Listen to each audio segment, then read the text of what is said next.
Começou, boa tarde pra você, porque começou Bendita Hora. Você sabe que é o Bendita Hora? É o melhor programa que a gente tem na televisão. Falava que era da tarde, agora é da televisão inteira.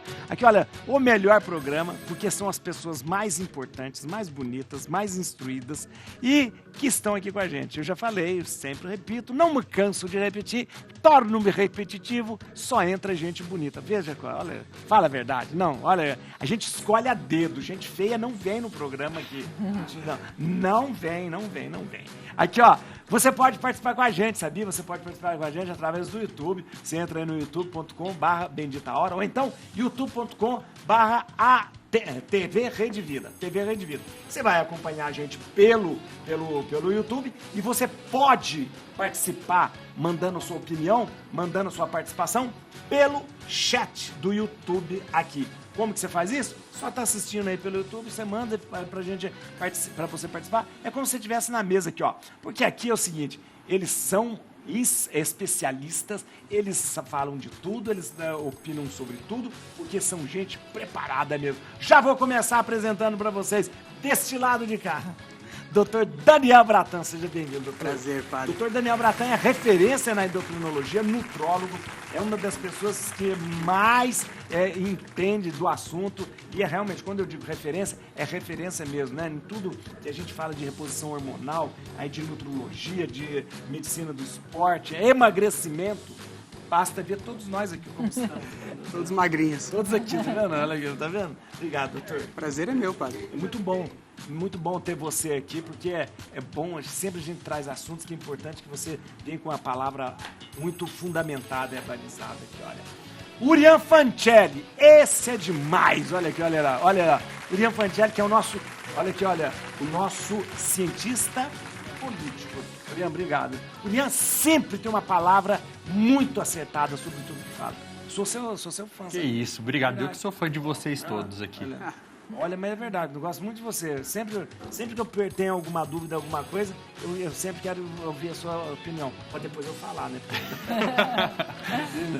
E olha aqui, gente, a delegada de polícia mais famosa do Brasil, doutora Raquel Galinatti. Obrigado, doutora. Obrigada, padre. Doutora Raquel, eu ia falar doutora Galinatti. Doutora Raquel, obrigado, muito obrigado. Obrigada, padre. Doutora Raquel, aqui, ó, que É sempre uma honra.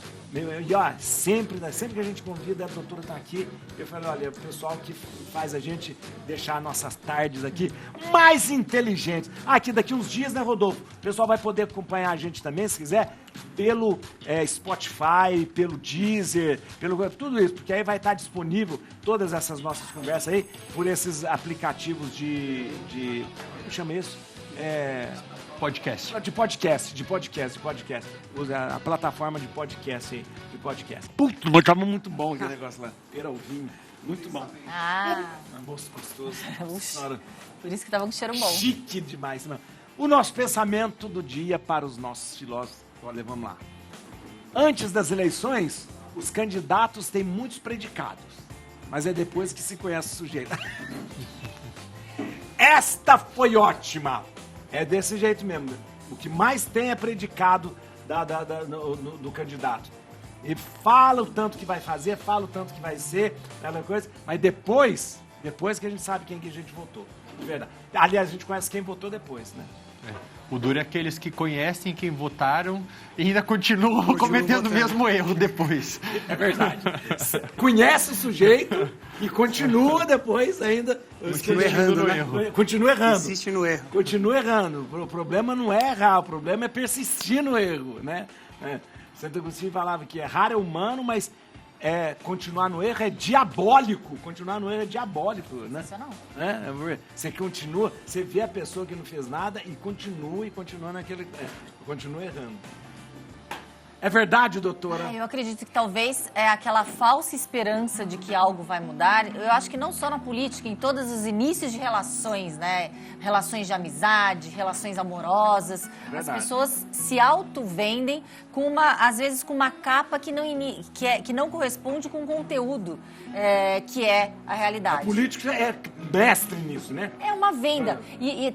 Eu assisti um seriado, House of Cards, aliás, quem não assistiu. House of Cards. E lá eles falam algo muito bacana, né? Que a época de política de eleição é a hora daqueles anônimos estarem em evidência e poderem fazer o seu show. Porque nada mais é do que o show business da política. Os artistas estão o tempo todo na política, na TV, com aquela fama. E os políticos só naquele aquela momento. fama temporária a cada 4 anos, a cada eleição. E eles vendem um discurso que seduz a população, né? E sabe, Fala- verdade. É porque verdade. É fácil, né? O Lian pode falar mais do que eu como cientista político. Como que ele se elege? Vendendo algo que a população quer ouvir.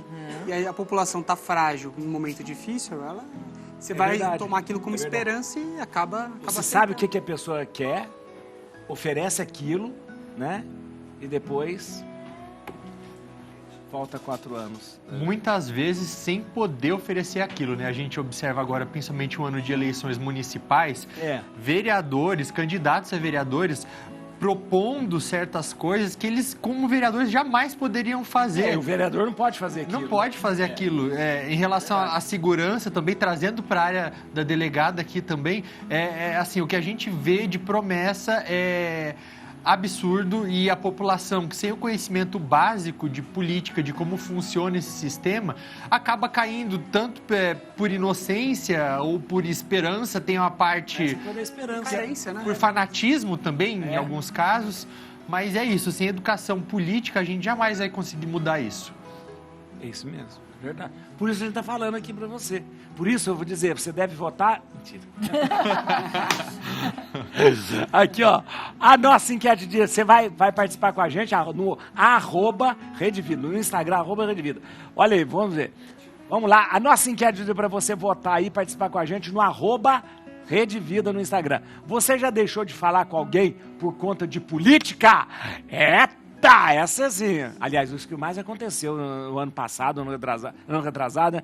Você já deixou de falar com alguém? Eu escutei várias histórias. Você já deixou de falar alguém por conta de política? Você já deixou, doutor? Eu não deixei, mas já deixaram de falar com você. por não concordar com a opinião. Engraçado, é Deles, verdade. né?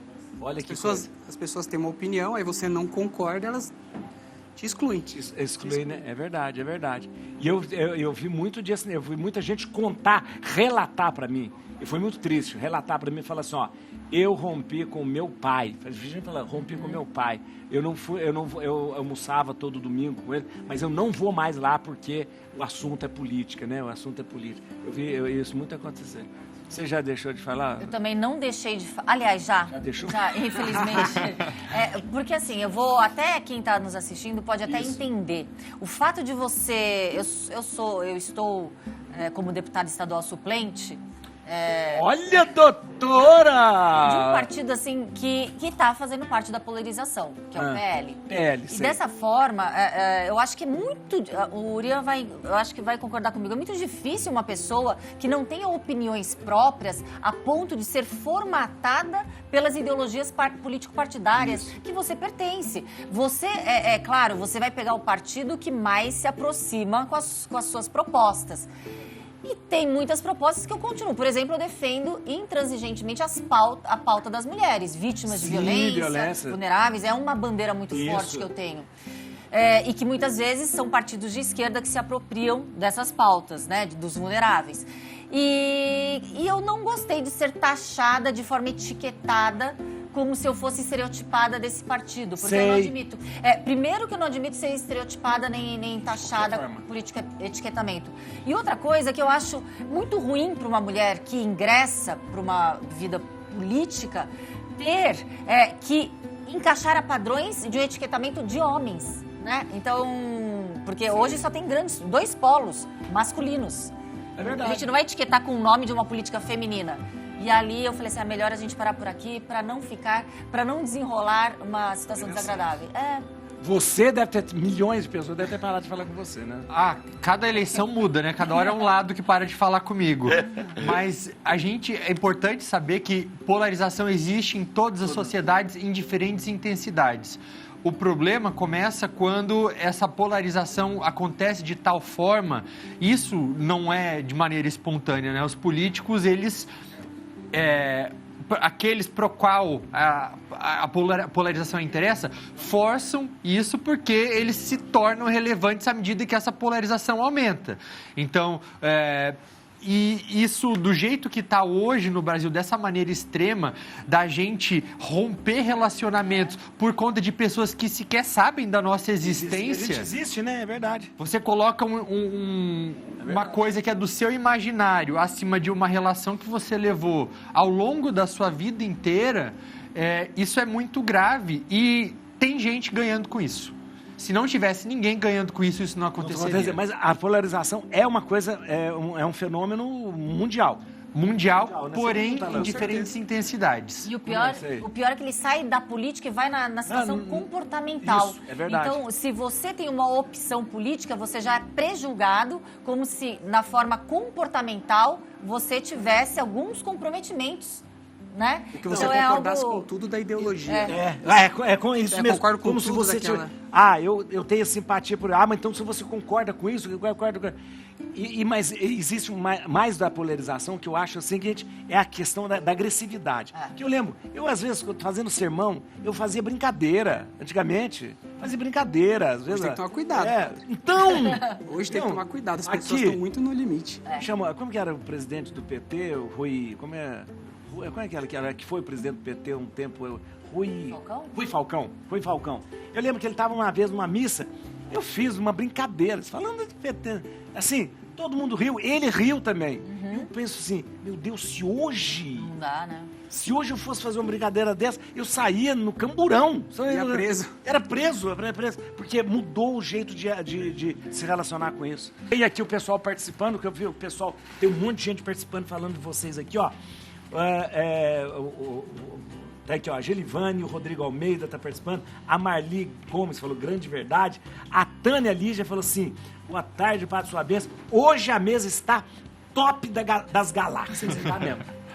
A minha, eu também concordo. A Lúcia Nunes Bento, ela muito bom, olha que interessante, show, o não entendimento da vida pública faz com que o povo acredite na melhora do candidato, infelizmente é triste. Obrigado aí, a Lúcia Nunes Bento. Vamos lá, depois eu leio mais. Notícia, me sinto ofendida. Diz mãe de Isabela sobre futura libertação de Nardoni. Vamos só entender aqui a redução de pena. O Alexandre Nardoni foi condenado a 30 anos de prisão, né, mas deve entrar em regime aberto em abril de 2024, agora, próximo mês. A decisão é fruto de uma série de reduções de pena por causa de bom comportamento, de trabalhos na prisão e leitura de livros. O crime foi cometido há 16 anos. Isabela, de 5 anos, foi jogada da janela da casa do pai no 6º andar de um prédio de classe alta em São Paulo, dia 29 de março de 2008. Além de Alexandre Nardoni, a madrasta da criança na Carolina de Jatobá também foi presa. Já está solta. Que ela está solta também. Regime semiaberto. Semiaberto. Bom comportamento na cadeia é fácil, né? Cheio de presidiário. Agora, vamos ver se e a gente fala assim, né? Bom comportamento, trabalhando, leitura de livros. Vai apagar o crime? Vai trazer a filha de volta? É isso que eu acho. Assim, 30 anos São 30 anos reduzidos agora, cumpriu 16, eu acho que ele já está em semiaberto, parece. E agora vai ficar em regime aberto. Regime aberto. É complicado, né? É extremamente... Essa reflexão é interessante. Você quase que é levado a ter um bom comportamento. Você é obrigado a ter um bom comportamento dentro da prisão. Exato, lá é um lugar para reeducar, ressocializar e lá é obrigado você a andar na linha. Agora, usar isso como... É a minha opinião, né? Não sou especialista nessa área, mas usar isso como pauta para reduzir uma pena de 30 anos num crime que foi hediondo e brutal desse jeito contra uma criança, acho extremamente complicado. Doutora delegada deputada, vamos lá, agora eu quero saber o olhar técnico disso. Explica pra gente, ele está em regime semiaberto mesmo? Está. A lei de execução penal, ela tem uma premissa que é ter alguns tipos de benefícios, aqueles que cumprem pena em regime fechado ou que já progride para regime semiaberto ou aberto. E qual é a premissa? É a ressocialização. Acontece que os presos que estão em regime semiaberto, quando eles têm o direito a saidinhas temporárias ou até a liberdade condicional, as saidinhas, vamos falar das saidinhas. Saidinhas, a senhora explicou que quem está no regime semiaberto que sai. Vai para saidinhas. Ali ele não vai ele não vai com a intenção de se ressocializar e muito menos o Estado dá condições para ressocialização. Ele vai lá para praticar mais crimes. Exatamente. Tanto que o número de evasão, de fuga e o número dos presos que não retornam é muito alto. Os índices de criminalidade explodem nessas épocas comemorativas que coincidem com as saidinhas. E o sentimento, você falou leigo, mas é um sentimento, não é leigo, é um sentimento legítimo da população, é o sentimento de injustiça.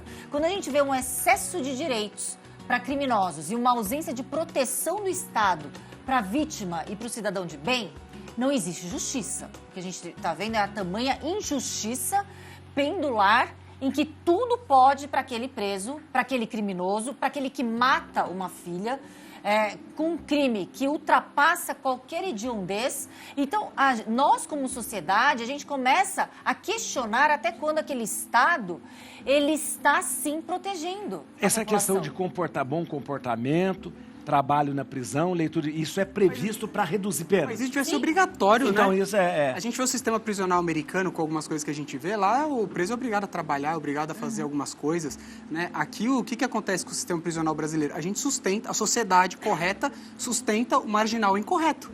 Né? Então, a gente está hoje, trabalha, nossos impostos servem para quê? Para sustentar alguém que é um marginal, né? Alguém que é um assassino, alguém que fez alguma coisa muito errada, como...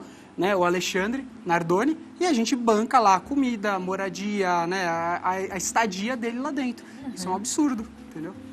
Eu vejo, obviamente, que da parte nacional da segurança pública eu ainda tenho muito que aprender, mas quando eu olho para exemplos de outros lugares, como, por exemplo, El Salvador, eu vejo que são nesses momentos em que surgem oportunistas. Por quê? Porque existe um estudo de uma economista comportamental chamada Karen Stanner, que ela fala que, basicamente, quando as pessoas se sentem ameaçadas, quando elas têm a sua segurança pessoal ameaçada, suas vidas, elas se tornam dispostas a abrir mão de certas liberdades em troca de segurança. Então, a gente viu um exemplo na prática disso na pandemia, quando as pessoas não teve ali um lockdown que exigisse que as pessoas ficassem em casa, mas muitos abriram mão da liberdade de estar na rua para ficar em casa e se sentir protegido. E isso é explorado politicamente, como é o caso de El Salvador. Por quê? Porque você tem lá o Nayib Bukele, que é o presidente do país, que erodiu as instituições democráticas do país e, de alguma forma, colocou para a população quase como se ela tivesse que escolher entre liberdade ou segurança, ou democracia e segurança. E as coisas não deveriam ser desse jeito. A maneira oportunista de olhar para isso é assim, né? Ou é segurança ou é democracia, não. A gente pode ter os dois e é isso que a gente deveria buscar, pelo menos aqui no Brasil. Essa coisa esse caso do Alexandre Nardoni, da Isabela Nardoni, ele choca muito porque, na maior parte, todo mundo é pai, todo mundo é mãe. E todo mundo sente naquele momento dessa criança quando morreu, sente como pai, como mãe, esse julgamento, essa coisa que a gente sente muito isso. E vê, por exemplo, agora ele vai sair e vai estar livre, ou seja, ele vai ter uma vida normal, porque os 30 anos foram reduzidos para esses 16 anos, na verdade. E na literatura contemporânea sobre criminal, esse é um dos piores crimes. Esse e o contrário, aquele que a filha matou os pais, né? O caso da Suzane von Richthofen, ela já está em liberdade. Também. E ainda teve um filho, né, recentemente. É interessante que ela também foi... ela saiu agora também. Saiu agora e esse dia tem uma coisa, o marido dela conseguiu até que... É médico, né? Médico, e que ela vai com segurança para a faculdade, ela está fazendo faculdade. Fazendo direito. É quase que uma piada. É uma piada pronta, né? Mas ela já fazia direito e tem juristas que deram aula para ela. Já fazia direito na prisão. E ela era bem inteligente. Ela fazia direito antes de matar os pais. Antes de matar? Fazia PUC São Paulo. Então, e ela agora, e eles conseguiram que ninguém importunasse ela, ou lembrasse, não falar nas aulas também, não levar em consideração, não falasse nada disso, né? Falando sobre esse crime, sobre essa coisa. Mudou o sobrenome, ela tirou o sobrenome dos pais, colocou o do marido. Não é mais Richthofen, não. É verdade. Olha aí. Olha. Absurdo, padre. Né? Mas essa é a característica, né, de um sociopata, né? É altamente inteligente, não tem afeto com ninguém. É o que ela consegue fazer. Ela consegue manipular todo um sistema a favor dela, entendeu? Não, E olha mais, ela vai ser ainda heroína de algum levante aí, pode apostar. Vai ser mais uma oportunista que alguma oportunidade vai se lançar alguma coisa. Mas parece, tipo, até uma coisa, uma série que alguém escreveu nessa... Essa moça, ela na prisão, ela foi namorada de um, foi namorada até de uma moça lá na Sandrão. prisão. O Sandrão, que dava Dava proteção pra ela. Você vê o nível de inteligência, como ela articula com as pessoas. Aquela coisa toda. Entendeu? Aí saiu, deixou o Sandrão ficou lá, né? Coitado lá. O Sandrão ficou lá e ela agora tá aí, ó. Mas é inteligente mesmo, é verdade. Rodolfo vai me bater aqui. Dá licença aqui, ó. Mas vocês estão tomando café? Mas ali ele tá Bem, numa café prisão. muito bom. Tá numa prisão, mas é especial. Vocês já tinham visto a canequinha já? Bonita, né? Bonitinha, né? Vocês estão cada dia mais chique. Não, demais. O Rodolfo é demais. O Rodolfo é um primor em tudo que faz, sinceramente. Ó. É verdade. Nossa, Rodolfo. Agora, tem mais uma notícia. Vamos lá. Notícia. Jogador egípcio sofre parada cardíaca durante o jogo. Seu estado é instável. O coração de Refat parou por mais de 1 hora. Apesar disso, com as tentativas de reanimação, os batimentos cardíacos retornaram. Eu vou perguntar para o médico de esporte aqui. Por que, de repente, a gente vê essas notícias, doutor? Existem alguns tipos de arritmias que são clássicas em atletas, até mesmo pela hipertrofia do coração deles. Hipertrofia, porque o coração vai crescer. É diferente da hipertrofia patológica por Sei. conta de uma hipertensão ou de uma insuficiência cardíaca quando o coração é cansado. Então existem maneiras do coração crescer.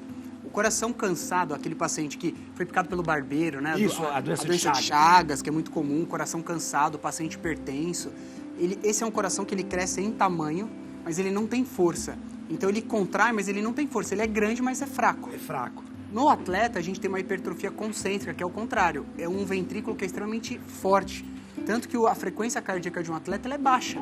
Por quê? Porque o coração dele é tão capaz de dar uma contração tão forte e ejetar esse sangue para todos os órgãos e células que é diferente de uma pessoa que é normal. Então, enquanto o coração dele bate uma vez, o meu precisa bater 2 para compensar.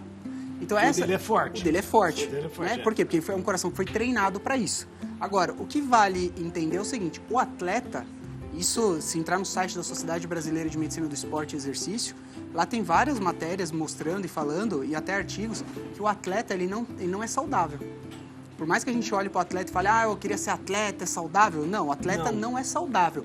Até mesmo por quê? Porque ele mantém o corpo dele numa alta performance por muito tempo. Então, ou seja, é como se ele andasse com o motor do carro A toda. 7, 8 mil giros, com giro muito alto o tempo inteiro. Então, isso não é saudável. E essa hipertrofia concêntrica, por vezes, pode desenvolver algumas arritmias e causar coisas como esse fato, entendeu? Nossa, doutor, peraí, quanto mais... Só uma pergunta bem besta que eu vou fazer. Quando a gente faz exercício e o músculo cresce, é hipertrofia que chama? Hipertrofia. O coração também vai... Mas o coração cresce também fazendo... Faz uma exercício? hipertrofia concêntrica de uma parte que é o ventrículo Então esquerdo. ele pode crescer? Pode, mas vale lembrar que não é o exercício amador. Não é o exercício... Não. Mesmo porque se a gente pegar a carga de exercício que um atleta pratica, é muito fora da realidade do que a gente pratica. 8, 10 horas por dia. 8, 10 horas, né? No mínimo eles têm 3, 4 horas de treino num dia, no mínimo. Num dia leve. Tem dias que eles vão emendar 2 períodos, tem dias que eles vão emendar 3 períodos. Isso não significa que eles sejam totalmente saudáveis. Então. Não, o atleta não é... A saúde dele não é saudável. Ele não é saudável. Não é lógico, saudável. ele tem um percentual de gordura baixo, os níveis inflamatórios são baixos, colesterol, triglicérides, enfim. É tudo baixo, mas... ele trabalha, né, numa high performance o tempo inteiro. Então, é o motor que está sendo forçado ali.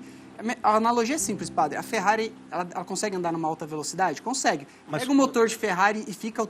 Gente... E aumenta o giro dela e mantém por horas, por dias, por meses. Esse motor não vai ter a longevidade que ia ter se ele passeasse de maneira comum. Delfim Neto tem razão. Delfim Neto falou... Olha que coisa maluca que o Delfim Neto falou. O Delfim Neto falou assim, ó... O coração, ele tem um tempo para bater. A teoria dele é assim. O coração do Delfim Neto é um grande economista. O coração bate, ele tem um X de batimento que ele vai ter durante a vida. Essa é a teoria dele.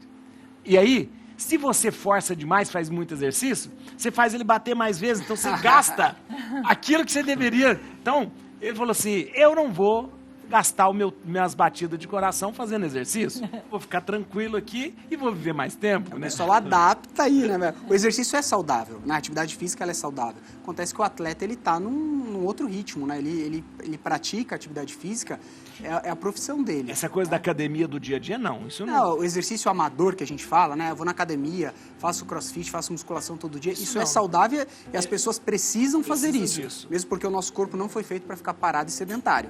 Agora, eu vou levar o meu corpo num grau, né, de estresse elevado como é o atleta. Pode ver que o atleta, quanto tempo ele pratica o esporte na modalidade dele? O jogador de futebol não fica... tem 30 anos de futebol. Não. Quanto tempo um jogador pratica? É verdade. Quanto tempo... Na totalidade, eles têm lesões quando param o esporte. Exato. Sim, é verdade. Tem lesões gravíssimas. A grande parte deles tem lesões que são irrecuperáveis. É verdade. Nossa, mãe. Vai durar muito tempo, porque ou tá caindo ou tá de férias aqui no Brasil. Não, Neymar... Ou tá sendo pai. Ou tá sendo pai. Mas você vê onde tá o Neymar? Tá aqui fazendo férias no coisa aqui. Al Hilal, tadinho. Beleza. Vamos lá, gente, vamos escolher uma música. Fala uma música, Urian, pra gente terminar o programa. Meu Deus do céu. Uma música que você gosta. Take a Chance on Me, do ABBA. Ai, meu Deus. Take a Chance on Me. Marcelo, do ABBA, Take a Chance on fácil. Me. Olha, do ABBA, olha, nossa. Você gosta de ABBA? Eu sou o maior fã do ABBA. Você tá brincando? Eu adoro o ABBA. Eu gosto demais, É olha. canadense, né? É sueco. É sueco. Aliás, Dancing Queen foi uma música que eles fizeram quando a rainha Silvia ficou que é brasileira, tem sangue brasileiro, ficou... intervalo, Rodolfo, vamos lá. Vai pro intervalo. O top das galáxias aqui, ó. Lúcia Santana, obrigado. Bruna Dores, obrigado. Aqui, ó, o pessoal que tá com a gente. Terezinha, o pessoal, a Marli Gomes, bom gosto musical deste menino. Bom gosto, ela também gosta de ABBA. Aqui, ó, com os melhores, vamos ver só. Daniel Bratan, doutor Daniel, olha aqui, ó. Doutora Raquel Galinatti, vai guardando esse nome. E Urian Fancelli, olha, o Urian tá em todos os noticiários. Não porque a notícia dele, porque ele tá em todas mesmo. Aqui, ó, olha, em carta, Bolsonaro, Netanyahu critica Lula e diz que sua amizade é ainda mais importante em tempos de crise e de guerra. A carta foi enviada ao ex-presidente um dia após o ato do dia 25 de março na Avenida Paulista. Sabia disso, Urian? Sabia. É importante, em primeiro lugar, a gente entender quem é Benjamin Netanyahu. Eu não queria receber carta. É o primeiro-ministro de Israel, que é altamente e tem se tornado, cada dia que passa, mais impopular no país. Antes daqueles ataques covardes do Hamas no dia 7 de outubro do ano passado, ele foi alvo de muitos protestos pelo país, porque ele tinha muitas acusações de corrupção contra ele e, para se blindar disso, ele estava aí tentando meio que dar um golpe no judiciário do país. Eu lembro disso, antes de ter aquele problema do Hamas lá, antes disso. Exato, então a gente está falando aí de um político que não está aí na sua melhor fase, né? Não é muito popular. E aí vem esses ataques, Israel dá aquela resposta ao Hamas, à faixa de Gaza, que é uma resposta, na minha visão, desproporcional, porque tem causado a morte de muitos civis, mais de 31 mil mortes, sendo que na faixa de Gaza, um lugar onde tem 2,5 milhões de pessoas, sabe quanto que é a população do Hamas? 1,36%. 1,36%. São 30 mil membros do Hamas, de acordo com dados do próprio governo israelense. Então, não sou eu falando, é o governo israelense. De acordo com as forças armadas do país, 12 mil já morreram, só que Israel continua aí com essa mesma proporcionalidade de força. E é por isso que muitos líderes ao redor do mundo têm criticado. Não estou falando do presidente Lula, não. Estou falando de outras pessoas. O Biden, esses dias, aliados de Israel têm criticado. E aí, por conta dessa polêmica envolvendo, o Bolsonaro, ele já era muito próximo ao Netanyahu antes. Existiam aí algumas figuras ao redor do mundo com quem o Bolsonaro se relacionava. Uma delas, sabe quem era? O Putin. Apenas 8 dias antes da invasão russa à Ucrânia, o Bolsonaro estava fazendo uma visita ao Putin na Rússia, sendo que muitos países do Ocidente já haviam retirado representantes diplomáticos da Ucrânia porque sabiam que ia haver uma invasão. Assim. Então, o que acontece? Quando o Lula faz aquelas declarações que, na minha visão, também não foram positivas, Sim. porque você comparar aquilo que está acontecendo ao Hitler, ao Holocausto, é um erro terrível. É você banalizar um crime contra os judeus, algo que não existe comparação na história. Então, errou aí, perdeu a razão aí. A gente tem que criticar isso, essa postura errada, mas... você tem aí um lado da política brasileira que tenta polarizar em cima disso também. Ganhar, né? Tenta ganhar em cima disso. Então, o Netanyahu, ele considera o Lula persona não grata. Isso. É uma declaração que já foi feita por outras pessoas também. O presidente da Turquia fez uma comparação ao Hitler em dezembro, mas não foi considerado persona não grata. Isso. Da Colômbia também fez. Na Colômbia agora eles também fizeram. Vários têm feito, mas o Lula foi, de alguma maneira, aí, foi feito de exemplo. E aí agora começa esse convite a membros da política brasileira a irem para Israel. Então vai ter uma comitiva que vai agora no dia 18. Vai ter isso, então? Vai ter. Olha. O Zema foi convidado em Minas Gerais. O Tarcísio também. O Caiado também. A dúvida é saber se haverá uma autorização do STF para que o Bolsonaro... Exato. Tem também essa questão, porque ele de repente... Com o passaporte retido, é verdade. Ele entrou com um pedido no STF para ter essa autorização para viajar.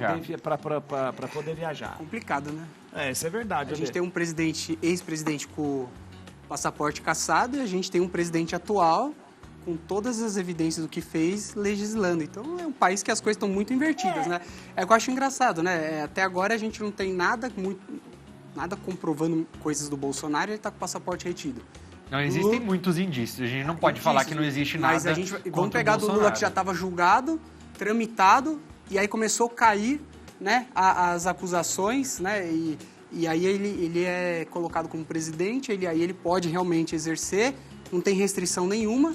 Então, assim, realmente é muito complicada eu acredito que toda essa situação política, essa polarização política e também fomentada por inabilidade de ambos que se colocam como líderes ali de cada polo, faz com que hoje a democracia e todo o sistema de justiça esteja, sim, em xeque. A gente tem uma grande insegurança jurídica a partir do momento que leis estão sendo interpretadas da forma como o intérprete da lei quer, uma interpretação extensiva.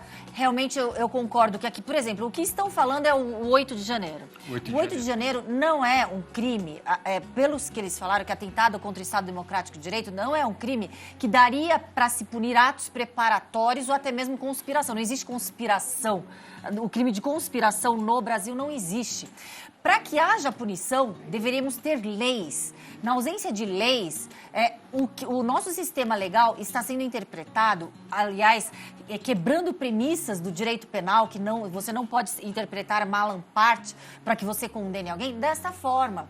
Então, o que a gente percebe é que existe uma mão muito pesada para os opositores políticos. Eu não estou entrando no mérito de quem está certo ou errado. Eu estou entrando no mérito da mão pesada para opositores políticos. Em contrapartida, o que causa revolta para a população é a criminalidade, é a violência, é o tráfico de drogas, de armas, de pessoas. E a gente não vê com tanto afinco as forças de segurança pública, que são instrumentalizadas muitas vezes vulneráveis por ingerências políticas, ou com esse holofote, com esse foco. A gente vê... Uma seletividade, né? Exatamente. A gente vê um holofote absurdo por de repente era uma molestação a cetáceo, que é a baleia. Mas, ao mesmo tempo, a gente vê lá na população ribeirinha crianças que não só lá são exploradas sexualmente, mas em todo o Nordeste, e a gente não vê ações que, pelo menos, a população veja que algo está sendo feito. Então, isso causa um entristecimento na população, na sociedade, sermos conduzidos por situações que não estão equilibradas, não estão justas. Muito bem. Nossa, poderíamos falar muitas coisas aqui, ó. Nosso cientista político que bota fogo, e aí a gente tem... olha lá. Ih, doutor Daniel Bratão. Ai, mais um caso pro doutor. Daniel, olha. Mulher faz... Nunca vi falar isso na minha vida. 36 Mulher faz reversão de cirurgia bariátrica após chegar aos 36 quilos e ter anemia extrema. O caso é raro. Moradora de Rio Claro, em São Paulo. Aqui, ó. Ana Paula Santana da Cunha, de 42 anos, fez o procedimento em São José do Rio Preto, 1 ano e meio após ter feito a intervenção no estômago e no intestino. Doutor, mas pode reverter? Pode, você pode tirar o desvio, dependendo da técnica que foi feita. Ah, tá, da técnica. Você pode retornar e não ter o desvio, né, Aquela do técnica que eles intestino. falam, bypass. O bypass. Que O eles- bypass, ele isola uma parte do duodeno, que é a primeira porção do intestino, e desvia, né, a saída do estômago para a parte final do intestino delgado. Então, toda a primeira parte do intestino, né, todo o duodeno, o jejuno, praticamente não tem passagem de comida. Mas aí ele fica parado lá, isso fica parado. Ele fica parado, ele vai secretar, né, o líquido, os sais dele, só que ele também, como é em Y, então essa parte que teria a boca cega, né, ele vai desembocar lá embaixo junto com a saída do estômago. Então os sais que seriam produzidos ali, o líquido que o intestino produz vai ser desembocado, só que a comida não vai ser absorvida. O que a gente vê da cirurgia bariátrica, e provavelmente não conheço o caso, muito provavelmente é um paciente que não tinha indicação. Não tinha indicação. E aí, Esse é o quando problema. fez, acabou perdendo um peso excessivo. Não era daquela obesidade mórbida, não era aquilo. Exato. E aí, o que acontece? Hoje é mais comum as pessoas falarem, vou fazer uma cirurgia que aí eu perco peso, não engordo. Né? O que é errado, porque as pessoas que fazem cirurgia bariátrica, elas podem voltar a engordar novamente. Sim. Faz uma cirurgia quando não tem indicação e vai sofrer como essa moça. Era 36 quilos? 36 quilos, provavelmente ela já entrou em critério de sarcopenia, né, com uma perda de massa muscular absurda, né, com uma síndrome desabsortiva, perdendo, né, você vê ali, colocaram uma anemia extrema, então provavelmente ela não consegue, né, mais absorver o ferro dos alimentos, Sei. entre outros nutrientes, né, então assim, isso é extremamente perigoso para a saúde. O que as pessoas têm que entender é que o processo de emagrecimento dá para ser feito, a cirurgia bariátrica é boa? É, quando muito bem indicada, mas existe todo um processo para você criar o critério para a cirurgia bariátrica, até mesmo o acompanhamento psicológico por 2 anos, Isso. 1 a 2 anos antes da cirurgia, e existe o processo de emagrecimento sem cirurgia bariátrica. Então, entendeu? e agora a gente está praticamente tendo mais medicamentos. A gente falou esse dia do Ozempic, Ozempic, tem Mounjaro. e tem todos os tratamentos que são associados. E os outros tratamentos com um endocrinologista e tal, que evita você passar por um grande risco da cirurgia. A pergunta é, as pessoas querem pagar o preço da mudança? É o que eu sempre falo para o paciente, está disposto a pagar o preço da mudança? Porque querer mudar, perder peso, você tem que mudar o seu estilo de vida, você vai ter que mudar hábitos, mudar as coisas que você está acostumado a fazer. E muitas vezes as pessoas não estão querendo pagar esse preço, elas querem a solução mais rápida. E a solução mais rápida pode ocasionar isso. Nossa, eu não sabia que... Então ela revertendo pode reverter a... Pode reverter, mas e o risco agora de duas Agora de cirurgias fazer duas abdominais? cirurgias. O risco de Verdade. complicações posteriores, como a brida intestinal, foi um caso que a gente viu muito com o Bolsonaro por conta da facada, quanto o abdômen dele foi mexido, quantas vezes ele fez obstrução intestinal. Eu falo dele porque a população é a visão mais rápida que as pessoas vão ter. Mas um abdômen, uma alça intestinal mexida, ela vai criar brida, que é a aderência. Brida. Brida, vai fazer obstruções intestinais. Nossa. Aumenta a chance disso acontecer. Vocês ficam quietos. Doutor, como vocês querem falar Da barriga do Bolsonaro? Não, o saquinho de... 4 da tarde eu não posso falar sobre isso. Mais uma notícia pra gente comentar. Vamos lá. Aí, agora vem a doutora delegada. Agora vamos a doutora delegada. Ai, gente, que coisa horrível isso aconteceu, né? Coisa horrível. Sequestro de ônibus. Homem se entrega à polícia após fazer 17 rebentos em rodoviário do Rio. Segundo a polícia militar, o homem atingiu 2 pessoas por disparo de arma de fogo. O sequestro durou 4 horas. Tá virando moda, Tá né? virando- não, Em Santo André fizeram isso também. Fizeram também? Um rapaz queria falar com o prefeito para se queixar da tarifa, ele fez a mesma coisa. Que isso, é absurdo. E meu sogro, ele trabalhou nessa empresa de ônibus e era o colega dele. Quando ele viu a reportagem, ficou desesperado. Peraí, e ele sequestrou o ônibus também? Sequestrou o ônibus e fez o coitado do motorista de Isso foi refém. quando? Faz muito tempo? Faz acho que 1 mês e meio, 2 atrás, porque ele queria Que falar com o horror! prefeito e ele falou que só ia parar com o sequestro se o prefeito recebesse ele. Obviamente o prefeito não recebeu, senão todo negociou. mundo começava a Não, sequestrar. senão vira bagunça. Não Né? tá doido. A gente Doutora. tem alguma... Padre, desculpa. Não, fala. Nós temos alguns fatos bem interessantes para a gente falar Isso, sobre isso. isso. Primeiro, quando o criminoso ele emprega uma fuga, ele fica desesperado com medo da polícia estar na bota dele. Vou falar um português bem coloquial. Então ele tem medo do quê? Qual que é o grande medo do criminoso? Mas a gente está com valores tão invertidos, tão deturpados, que o medo do criminoso era ele estar sendo caçado por facções criminosas.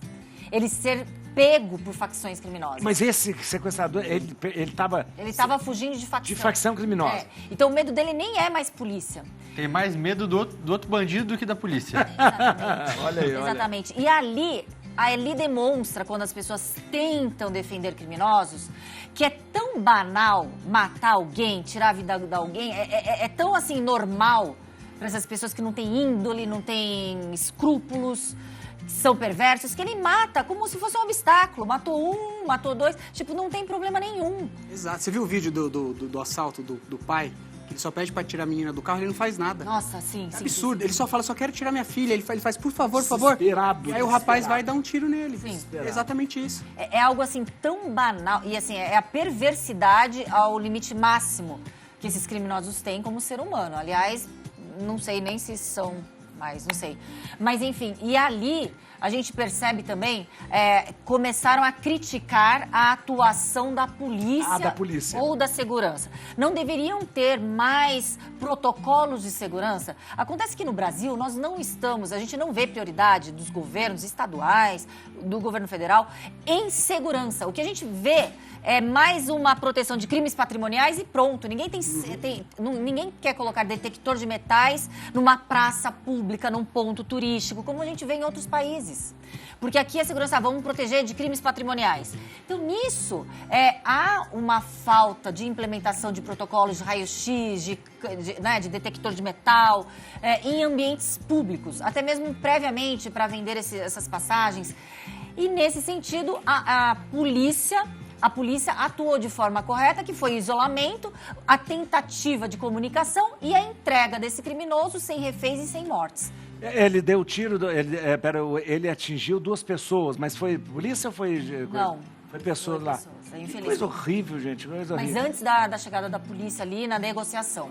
E a polícia poderia usar, sim, nessa situação, o tiro de comprometimento, que é a neutralização desse criminoso que colocava em risco, mas não usou. Isso mesmo. Santo André foi dia 16 de janeiro. Engraçado, ninguém nunca falou tanto de Santo André. Olha aí, sacanagem de Santo André, só porque é Santo André, não é possível, né, doutor? Pois é, Santo André, pô. Melhor cidade do ABC. Melhor cidade. O ABC começa com André. Olha aí, ó. Você já conhece o Dalcides? Conhece sim, porque é o apresentador mais querido aqui da Rede Vida, gente. A gente chama ele carinhosamente de Dal. O Dal tem sempre aquele abraço que acolhe e que faz cada pessoa se sentir muito especial. A novidade agora, gente, que você pode falar com o Dal por WhatsApp. Fale com o Dal. Fale com o Dal é a inteligência artificial usada só para o bem. A versão virtual do Dalcides. Deixa eu te explicar que você vai entender. Funciona assim. Você envia uma mensagem por WhatsApp para o Dal. E você responde, e ele vai responder as suas dúvidas sobre espiritualidade, sobre relacionamento, sobre vida profissional, do mesmo jeito que você está conversando aí com seus amigos. Né? Você sabe quando você conversa por áudio? Mandou assim, aí a pessoa te responde com áudio? Então, é assim que o Dal vai conversar com você. Um número de WhatsApp para você abrir seu coração. Gente, olha que demais. Para você desabafar, receber orientação, rezar. E, acima de tudo, encontrar no Dal o seu conselheiro espiritual 24 horas por dia. E todos os dias. Bateu tristeza? Quer um conselho? Precisa de uma palavra de um amigo? Faz assim. Você envia uma mensagem para ele, mensagem de áudio. E vai receber uma mensagem dele também de áudio. O Fale com o Dal tem ajudado muita gente. Muita gente mesmo. Vou mostrar para você um exemplo. Espera aí, deixa eu pegar aqui. Geralmente eu faço assim. Nós pegamos aqui, abrimos aqui, e você vem aqui no número do Fale com o Dal. Pode fazer assim, Dal, o que o apóstolo Paulo fala sobre o amor na carta aos Coríntios? Oi, Padre Juarez. Eis algumas características do amor, segundo São Paulo. O amor é paciente, bondoso, não é orgulhoso, não é egoísta. Quem ama fica alegre quando alguém faz aquilo que é certo. Pense nisso. Vocês viram que maravilha? Ah, o Dal é o seu conselheiro, ele traz inspiração para o seu dia. Aproveite, gente, aproveite essa oportunidade.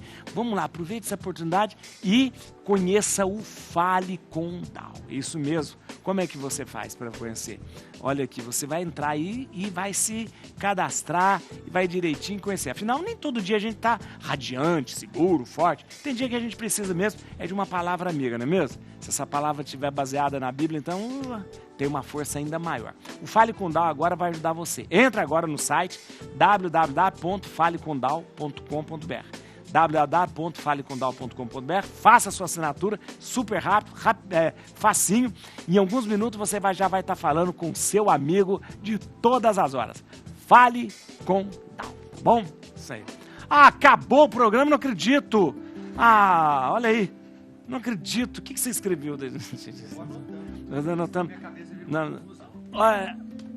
Eu queria agradecer. Atenção, queria agradecer, mandar aqui para vocês seguirem o Dr. Daniel Bratan, o Urian, a doutora Raquel. Bota a música do Urian aí pra gente, a música do Urian. Aí, olha. Deixa eu ver, 42,1% falou que sim e 57,6% falou que não, que se brigou com alguém, se deixou de falar com alguém. Na verdade ficou meio a meio aí foi o fato de... Tá polarizado. Atenção, siga o Dr. Daniel Bratan. Aí, olha aí, atenção. @Dr. Daniel Bratan. Isso no Instagram, @Dr. Daniel Bratan. No Instagram também, @Instituto Bratan. @Instituto Bratan. O telefone, liga pra lá agora, 0 operadora 11 917 52 35 30. Para emagrecer sem bariátrica. Sem bariátrica, com saúde. Quer dizer, 917 52 35 30. Urian Fancelli, nosso cientista político, aí, Urian Fancelli, com 2 L's. Isso. Eu queria, se eu puder, também convidar as pessoas a seguirem o Global Connections, que é um programa novo da Fundação Podemos, que a gente vai falar só sobre política internacional. Legal. Então, quando você entrar no meu Instagram, minha postagem mais recente tá junto com o Global Connection. Global Connection. Vou seguir. Vai, segue mesmo, doutora. Vou seguir o doutor também. Não, segue. Já tô seguindo aqui. Não, você tem que ir lá. Beleza. Doutora Raquel Galinatti é @Raquel Galinatti, 2 L's e 1 T. E no YouTube, no canal do YouTube dela, Raquel Galinatti. Muito obrigado. Aumenta o som, acabou o programa. Obrigado a vocês. If you're all alone with the pretty birds that flown, honey, I'm still free. Take a chance on